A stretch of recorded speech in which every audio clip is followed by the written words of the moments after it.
sa ICI na isama ito sa iniimbestigahan nilang anomalya.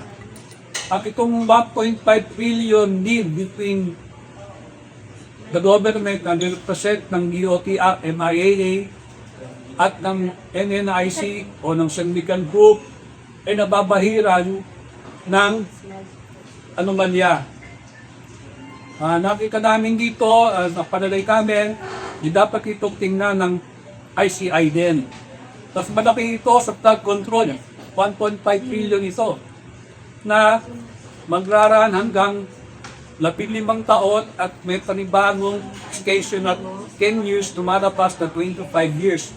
25 years na magkakaroon na indirect taxes na ibibigay ang mga publiko o ang mga mananakay in the form of fees, exorbitant fees, mga rent tax na pinapatupad ngayon sa loob at paligid ng paliparan.